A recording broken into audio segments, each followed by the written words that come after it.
नमस्कार। झालावाड़ के मंडावर गांव में बीजेपी नेता और प्रॉपर्टी कारोबारी सुरेंद्र मेवाड़ा की अज्ञात हमलावरों ने धारदार हथियारों से हत्या कर दी।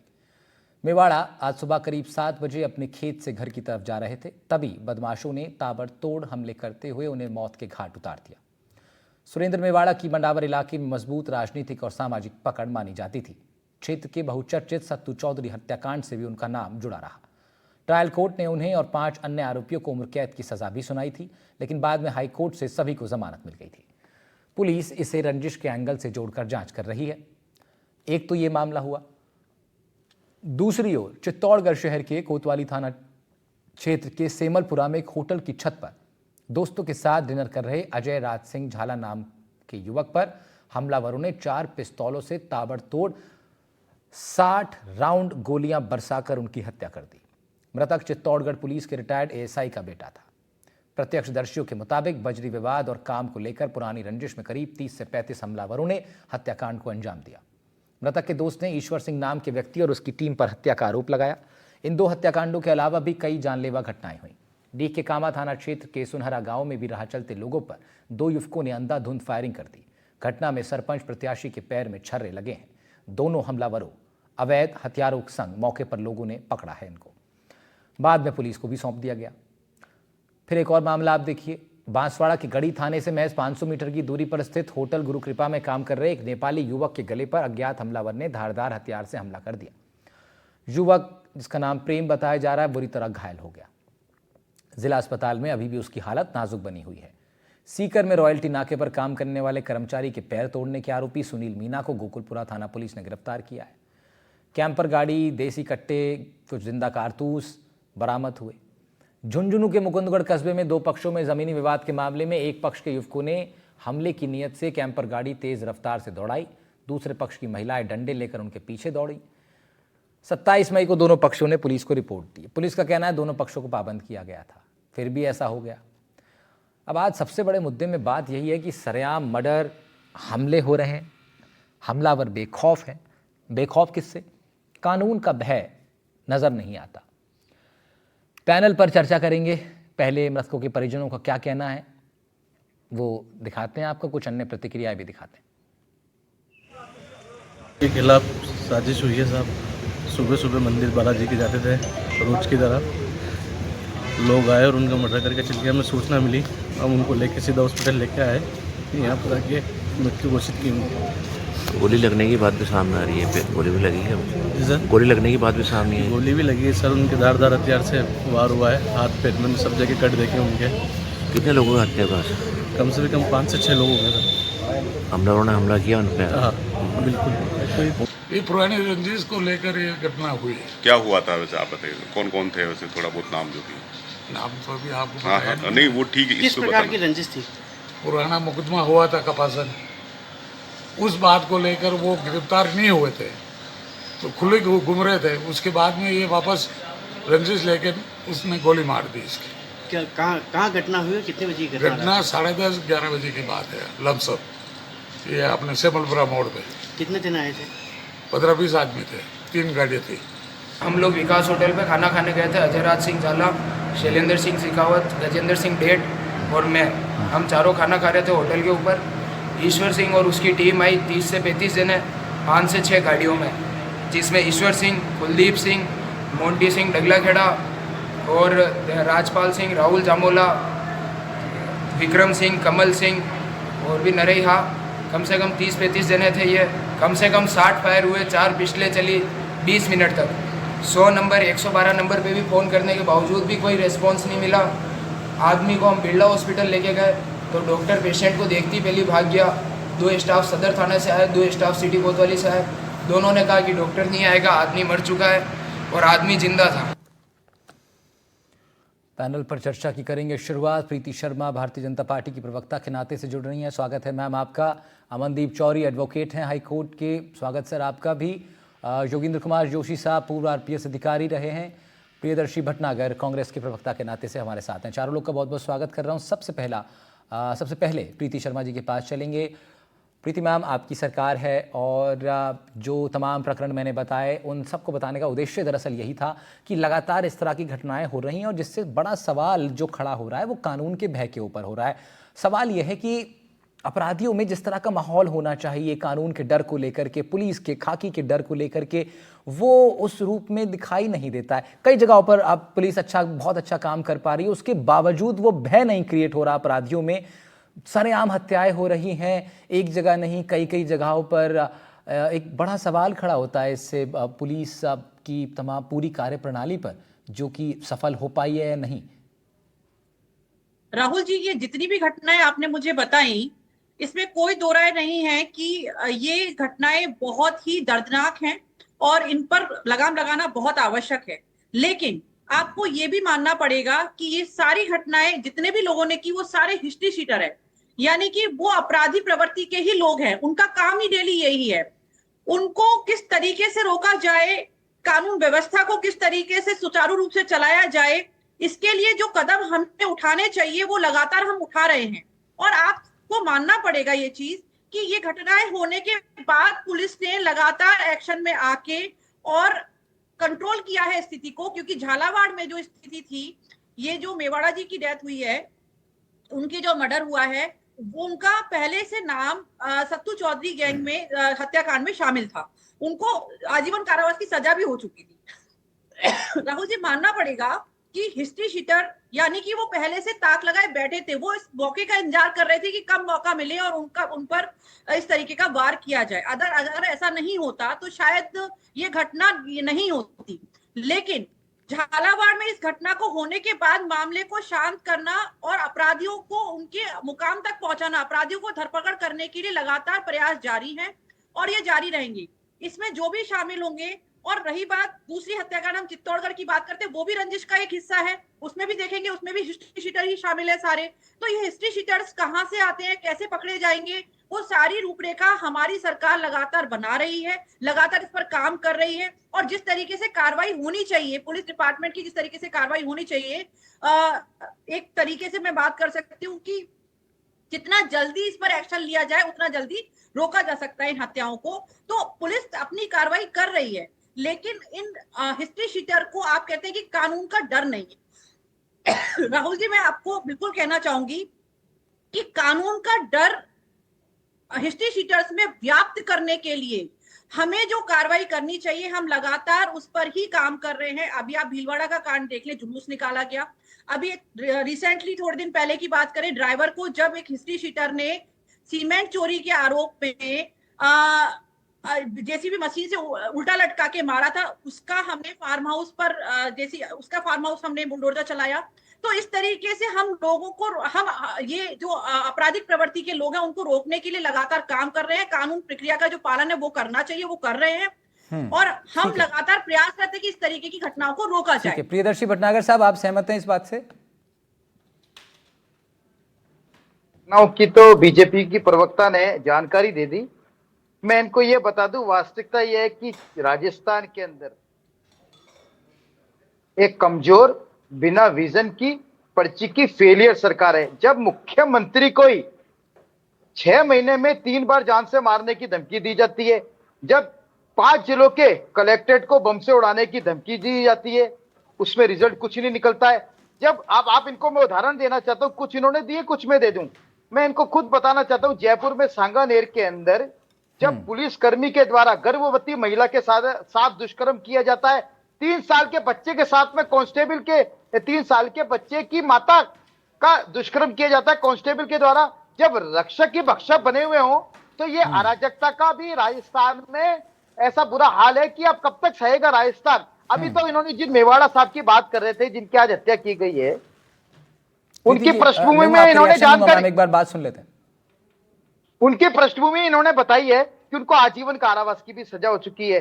मैं उसके साथ साथ में ये जोड़ दूं, ये बजरी माफिया से भी जुड़े हुए, रिएक्शन लूंगा आपका। बजरी माफिया से भी जुड़े हुए हैं। राजस्थान के अंदर बजरी माफियाओं, नकल माफियाओं का गिरोह काम कर रहा है। खुद किरोड़ीलाल मीणा जी ने कहा था कि भजन लाल जी, मुख्यमंत्री जी थोड़ा ध्यान दीजिए, बीसलपुर में रोज 8 करोड़ की बजरी चोरी हो रही है, आप क्या कर रहे हो। स्थिति यह है कि राजस्थान के 24 में से 12 मंत्रियों ठीक के है, ऊपर ठीक है, आपराधिक मुकदमे दर्ज ठीक है। हैं। आप खुद आपके आपके मंत्रिमंडल जवाब में आपके अपराधियों इस की जवाब पर भर्ती है। काउंटर करना चाहती हैं प्रीति शर्मा जी, क्या कह रही हैं? मैं पूछना चाहती हूँ प्रियदर्शी जी से कि कितने कांग्रेस के नेता हैं जो भ्रष्टाचार में लिप्त नहीं थे।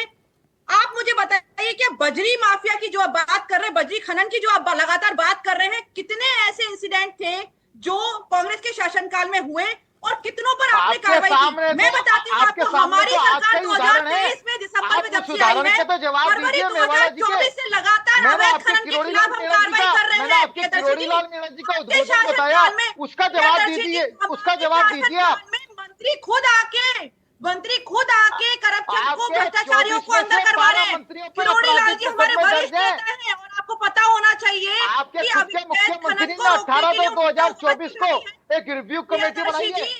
कितने क्या जवाब अधिकारियों दोगे पर आप? आपकी सरकार में, आपके पास में कितने कोई जवाब नहीं, अधिकारियों आप पर, उंगली उठा सकते हो, पर आपके पास में कोई जवाब प्रियदर्शी जी, नहीं है, कितने आप भ्रष्ट उंगली उठा अधिकारियों सकते पर हो। आपकी सरकार में कार्रवाई हुई? आप मुझे ये बता दीजिए, कितने भ्रष्ट अधिकारियों पर आपकी ठीक है, सरकार ठीक के है। समय में कार्रवाई हुई? आप मुझे बता दीजिए ना, मैं ठीक आपको है। जवाब दूं? ठीक है, राजस्थान मैं के लौटूंगा आप दोनों के पास, लौटूंगा आप दोनों के पास, सरकार- लौटूंगा अन्य अन्य अन्य गेस्टों के पास चलते हैं। एक बार योगेंद्र कुमार जोशी साहब के पास चलते हैं। योगेंद्र साहब, दो अलग सत्ताधारी दल जो अलग अलग समय पे सत्ता में रहते हैं, वो यही बहस उनकी चलती है कि भाई आपके समय में कितना हुआ, वो पूछते हैं भाई आपके समय में कितना हो रहा है। आप पुलिस में रहे हैं और मौजूदा स्थिति को भी आप समझते हैं। यकीनन बीजेपी सरकार आने के बाद पुलिस की जो तमाम बदलाव हुए हैं और जो बदलाव दिखाई देते हैं उसकी प्रशंसा सब जगह से की गई है, लेकिन उस बीच जब इस तरह की घटनाएं होती हैं तो फिर सवाल तो लाजमी है। योगेंद्र साहब, देखिए राहुल जी, अगर आंकड़ों को देखा जाए तो गंभीर प्रकृति के जो आंकड़े थे, मर्डर है, लूट है, डकैती है, तो इनमें आंकड़ों को देखें तो कम होते हैं बीजेपी के शासन में। लेकिन जो गंभीर प्रकृति के अपराध है उनमें पिछले 2 महीने में जो बढ़ोतरी हुई है वो चिंता का विषय है। और ऐसे गंभीर प्रकृति के अपराध हैं कि जिससे सेंसेशन पैदा हो जाता है समाज में। गोली मार देते हैं, हाथ पैर काट देते हैं, क्रेन पे लटका के मारते हैं, और तमाम, जैसे डीग चौमेला में हुआ, कनवास में हुआ, मथुरा गेट भरतपुर में हुआ, उदयपुर में हुआ, और रेत माफियाओं ने जैसे जोधपुर में कांस्टेबल को मार दिया, हेड कांस्टेबल के ऊपर गाड़ी चढ़ाने का प्रयास किया। इधर सवाई माधोपुर में देख लीजिए ये स्थिति है। मैं खुद ये सोच रहा हूं कि ये स्थिति को ये पुलिस क्यों नहीं कंट्रोल कर पा रही है। देखिए, पुलिस तो कांग्रेस शासन में भी यही थी और बीजेपी शासन में भी यही है। लेकिन मेरे ये समझ में आ रहा है कि पुलिस जिस तरह से सीसीटीवी फुटेज, वीडियोग्राफी और तमाम मोबाइल, और ये होने से पहले जो पुलिस थी उसके काम करने का तरीका अलग था। अब जो पुलिस है उसका काम करने का तरीका अलग है। हर चीज में सीसीटीवी फुटेज, हर चीज के अंदर वीडियोग्राफी, हर चीज में भाई मानवाधिकार आयोग। तो मैं समझता हूं कि पुलिस जो है बच्चों भाई के तांगे में ज्यादा बैठती है। देखिए, अपराधी आप आम नागरिक के साथ क्या टॉर्चर कर रहा है, लेकिन पुलिस अपराधियों के साथ उतना टॉर्चर नहीं कर पाती। तो पहले क्या था कि पुलिस इस तरह से सार्वजनिक रूप में इन बदमाशों के साथ ठुकाई करती थी कि लोग देखते थे लेकिन वीडियोग्राफी नहीं बनती थी, क्योंकि उस समय मोबाइल नहीं थे, कुछ ऐसा था नहीं। अब मुझे ये लगता है कि पुलिस कानूनी जो कार्रवाई करती है उस कानूनी कार्रवाई से ये अपराधी डरते नहीं है। दूसरा, जेलों की स्थिति आपको पता है कि जेल से पुलिस वाले, जेलर, डॉक्टर, नहीं तो फिर योगेंद्र साहब क्यों नहीं डरते? मतलब क्या हमारे कानून इतने सख्त नहीं है? ऐसा तो है नहीं, कानून तो सख्त रूप से बनाए गए हैं, फिर वो भय क्यों नहीं क्रिएट हो रहा? नहीं राहुल जी, आप कह रहे हो, पूरा भारत देश कह रहा हो, लेकिन मैं इससे सहमत नहीं हूं। ये कानून में परिवर्तन जो हुआ है, ये आप कुछ भी कह लें, लेकिन मेरे समझ में मैं इस कानून के अंतर्गत हमारे देश में कानून व्यवस्था बनाने के लिए कानून सक्षम ही नहीं है। आपके पास। और इसी प्रकार से जो हमारे अदालत की कार्रवाई है, जो पुलिस के कानून बने हुए हैं, 1861 के कानून है, देखिए सब में परिवर्तन करना पड़ेगा। और साथ ही अब आप बताइए यूपी में क्यों हो रहा है? रोज यूपी में टांग को ठोक के क्यों लेके आ रहे हैं? क्या कानून में लिखा हुआ है टांग को ठोक के लाने के लिए? और दिखता नहीं है टांग को कैसे ठोक के लाते हैं? क्या ये रोज एनकाउंटर हो रहे हैं ये? लेकिन तरीका यही है, पहले इसी प्रकार से रोका जाता था, पहले डंडे से रोका जाता था अपराधियों को, लेकिन अब पुलिस इस प्रकार की कार्रवाई करने से बचती है। क्यों? क्योंकि पुलिस के खिलाफ कार्रवाई करते हैं लोग। हमारी न्यायपालिका जो गंभीर प्रकृति के अपराधी हैं, जिनके खिलाफ 20-20, 25-25 मुकदमे, अब जैसे झालावाड़ के मंडावर के व्यक्ति हैं, अब इनको डिस्ट्रिक्ट कोर्ट ने सजा दे दी, लेकिन हाई कोर्ट ने इनकी सजा पे रोक लगा दी। हमारे देश में हजारों अपराधी ऐसे हैं जिनके ऊपर सजा मिल चुकी है उनको, लेकिन ऊपर की कोर्ट रोक देती है, फिर उससे ऊपर की कोर्ट रोक देती है। अपराधी 10-10, 20-20 साल तक मैदान में घूमता रहता है। तो प्रतिपक्ष जिसके आदमी का मर्डर होता है वो भी देखता रहता है कि देखो क्या न्याय मिल रहा है, कैसा न्याय होगा, हमारा आदमी मार दिया इस आदमी ने और ये डंके की चोट पे बाजार में घूम रहा है। इस स्थिति को निमटने के लिए कानून में आमूल चूल परिवर्तन की आवश्यकता है। ये कानून इस प्रकार के अपराधियों को रोकने में अक्षम है और हमारा जो पुलिस प्रशासन है जो 1861 के कानून से चल रहा है उसमें परिवर्तन करना बहुत जरूरी है। ये राजनेताओं के लिए पुलिस वाले बने हैं, उनको सैल्यूट देते रहते हैं दिन भर, उनके अपनी पोस्टिंग के लिए उनके चक्कर काटते रहते हैं, ये इंडिपेंडेंट नौकरी नहीं करते। आप देखते हैं कि एक एडिशनल एसपी कहां जाकर के कितनी इनकम कर रहा है, एडिशनल एसपी एसीबी का। आप देखिए 3 सिपाही ठीक है, सही बात है। तमाम सवाल हैं और इन्हीं ये सवाल भी बहुत लाजमी है। प्रीति जी कुछ बीच में कहना चाह रही थी। प्रीति मैं आ रहा हूं आपके पास जरा एक बार। अमनदीप चौरी साहब भी हमारे साथ हैं, एडवोकेट हैं जयपुर हाईकोर्ट में भी आप। अमनदीप साहब, अभी विषय जो अब जो ताज़ा अभी जब से बात जोशी साहब से हो रही थी कि तमाम जो कानून है उनका भय उस ढंग से स्थापित नहीं हो पा रहा है जिस तरीके से होना चाहिए। संगठित अपराधों पर रोक जरूर है, लेकिन कुछ हिस्ट्री शीटर्स जैसे हुए या फिर कई बार एक बड़ा सवाल यह है कि बदला लेने की ये जो मेंटालिटी है, जो मानसिकता है, ये कानून पर भरोसा कम और खुद बदला लेने पर उतारू हो जाते हैं। लोग खुद ही सोचते हैं कि हम कानून को हाथ में ले लें। तो क्या कानून पर भरोसा नहीं है आम जनता को उस ढंग से, और अगर ऐसा है तो फिर कौन उसके लिए जिम्मेदार है और क्या कुछ होना चाहिए आपके हिसाब से? देखिए राहुल जी, सबसे पहले तो एक बहुत बड़े दुर्भाग्य की बात यह है कि हमारी जो हिंदुस्तान की पुलिस है वो रिएक्टिव है, प्रोएक्टिव नहीं है। इसका मतलब यह है कि जब कोई घटना घट जाती है तो उसके बाद में भी पुलिस को फोन किया जाता है, सूचित किया जाता है, उसके बाद वो पहुंचती है। आप आज मेरे को 10 ऐसी अगर घटनाएं बताते हैं कि पुलिस घटना होने से पहले वहां पे पहुंच गई हो, जो प्रोएक्टिवनेस अगर पुलिस ने दिखाई हो और वो इस बात को कहे कि ये घटना होने जा रही थी, हमने पहले पहुंच के इसको रोक दिया, ये चीज तो हमने कभी सुनने को ही नहीं मिलती है। कहीं ये मर्डर हो गया, कहीं वो लूटपाट हो गई। पुलिस हमेशा मौका वारदात पे लेट ही पहुंचती है। आज से 20 साल पहले भी यही था और आज भी यही है, जबकि आज के जमाने में हर जगह सीसीटीवी कैमरास लगे हुए हैं। अब आप वहां पे देखोगे तो वो कोई सीसीटीवी कैमरा नहीं चल रहा है। ह्यूमन इंटेल तो बिल्कुल ही खत्म हो गया है। पुलिस इन्वेस्टिगेशन थाने पे बैठ के करती है, सीसीटीवी फुटेज निकालती है, मोबाइल लेती है। आपका जो नेटवर्क है, ह्यूमन इंटेल है, जो आपने अपने मुखबिर छोड़ रखे हैं, तो क्या वो आपको ये सूचना नहीं देते कि आज अगर ये आदमी की रेकी हो रही है, डेली वो मंदिर जा रहा है और उसकी डेली कोई उसका पीछा कर रहा है, उसके मर्डर होने की संभावना है, तो पुलिस तो पूरी की पूरी रिएक्टिव हो चुकी है। आजकल कोई घटना होगी, पुलिस को आपने क्यों रख रखा है कि कोई घटना नहीं हो? पुलिस को आपने इसलिए नहीं रख रखा है कि घटना होने के बाद में वो पहुंचे। तो आपकी प्रोएक्टिव नहीं। फिर अमनदीप साहब, फिर इसमें एक सवाल जो है एलआईयू पर भी फिर वो खड़ा होता है, जो लोकल इंटेलिजेंस यूनिट है उस पर भी एक बड़ा सवाल खड़ा होता है, क्योंकि एलआईयू के बहुत मेंबर्स जो हैं सड़कों पर रहते हैं, शहरों में रहते हैं, गाँव में रहते हैं, जिलों में, कस्बों में, अलग अलग जगहों पर एलआईयू के लोग हैं, और वो भी फिर इस तरह की उनकी जो इंटेलिजेंस है वो भी फेलियर है। ये एक बहुत बड़ा फेलियर है राहुल जी, कि आज ह्यूमन इंटेल जो है, आदमी को आपके अगर मुखबिर आपने छोड़ रखे हैं, क्या वो किस बात के पैसे ले रहे हैं आपसे? अगर वो आपको ऐसी इंटेल नहीं दे रहे, आज प्रीति जी ने कहा कि ये सारे के सारे हिस्ट्री शीटर है, तो क्या पुलिस को नहीं पता है कि कितने आज लोग किस थाने क्षेत्र के अंदर कितने हिस्ट्री शीटर हैं जो बाहर घूम रहे हैं? क्या उस पर आप नजर नहीं रखेंगे? ये एक जेन्युइन सवाल है, एक जेन्युइन सवाल है। और प्रीति जी पे चलते हैं इसी बात के साथ। प्रीति मैम, अब क्योंकि ये घटनाएं हो रही हैं, इस पर चर्चा हो रही है, हम लोग भी मान के चल रहे हैं कि जब टेलीविजन पर कोई मुद्दा आता है तो फिर इसका मतलब वो एक समाज का मुद्दा है और समाज में उस पर चर्चा हो रही है। अब सरकार क्या कुछ और ढंग से सोच सकती है? क्या आपके सीनियर लीडर सरकार को भी कुछ सजेशन दे रहे हैं कि कुछ इस तरह के नए प्रयोग किए जाए? बीजेपी एक्सपेरिमेंट करने के लिए जानी जाती है, कुछ नए प्रयोग क्या आप लोग करना चाह रहे हैं? आप अनम्यूट कर राहुल लीजिएगा जी, प्रीति जी, अनम्यूट कर लीजिए। मैं बात कर सकती, हाँ राहुल जी आपका क्वेश्चन पूरा हो गया तो मैं स्टार्ट करूं? जी, आप बात कर रहे हैं कि आज भी प्रोएक्टिव और डिएक्टिव की बात कर रहे हैं हमारे अधिवक्ता। तो मैं आपको बताती हूँ, मैं खुद भी एक अधिवक्ता हूं और मुझे पता है कि police department, even police department में मैं ट्रेनिंग देने भी जाती हूँ। और योगेश जी जो है, योगेंद्र जी पूर्व आरपीएस ऑफिसर है, उनको पता है कि पुलिस डिपार्टमेंट में किस तरीके से कार्रवाई होती है।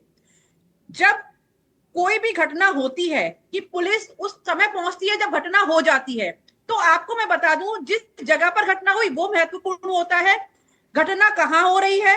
अब किसी के घर के सामने तो पुलिस खड़ी नहीं हो सकती ना, पुलिस के खड़े होने का, थानों का एक अलग अलग एरिया फिक्स होता है, क्षेत्र फिक्स होता है कि पुलिस कहां पर रहेगी।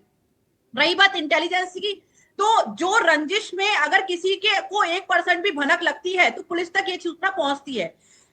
इस तरीके की रंजिश में जो कार्रवाई हुई है, दोनों ही घटनाएं आप देखेंगे, चाहे वो चित्तौड़ की हो चाहे वो झालावाड़ की हो, हिस्ट्री शीटर ने रंजिश के थ्रू इनको मारा है दोनों को।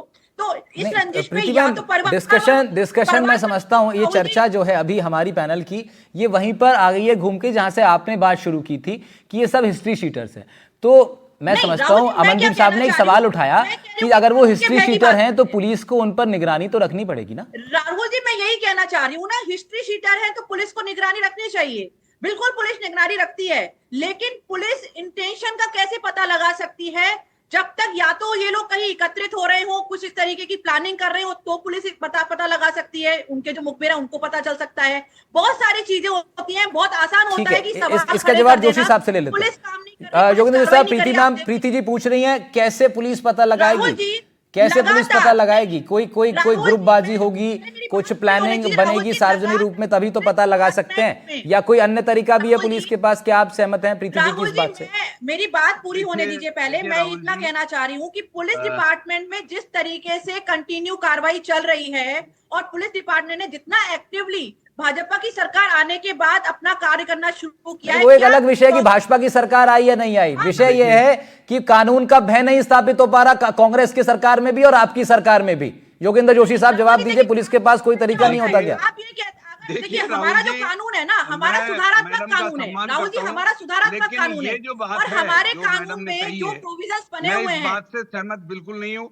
देखिए, पुलिस और थानेदार और इनको ट्रेनिंग इस बात की दी जाती है। मैंने सीआई रहा हूं, मैं थानेदार रहा हूं, और एक ही नहीं 10-10 थानों में थानेदार रहा हूं। अगर आपके इलाके के अपराधी की जानकारी आपको नहीं है, आप पुलिस के लायक नहीं है, आप उस थाने में रहने के लायक नहीं है। आपका हिस्ट्री शीटर क्या कर रहा है, आपका हिस्ट्री शीटर क्या धंधा करता है, उसके परिवार के कितने लोग बदमाश हैं, वो किस मोहल्ले में रहता है, कहाँ उठता बैठता है, ये सारी की सारी जानकारी पुलिस अधिकारी को होती है। अगर पुलिस अधिकारी को इसकी जानकारी नहीं है, उसके इलाके में अपराध होगा। लेकिन अगर आप ये कहते हैं कि पुलिस निगरानी नहीं कर सकती, Yogendra ji out of history sheeter है। और दूसरी चीज गलत बात है। मेरे इलाके के अपराधियों की जानकारी मुझे होनी चाहिए। अगर मैं वहाँ का एसएचओ हूँ, मुझे मेरे अपराधियों की जानकारी होनी चाहिए। एसपी को पूरे अधिकारियों की जानकारी होनी चाहिए। जिले के कमिश्नर को पूरे अधिकारियों की जानकारी होनी चाहिए।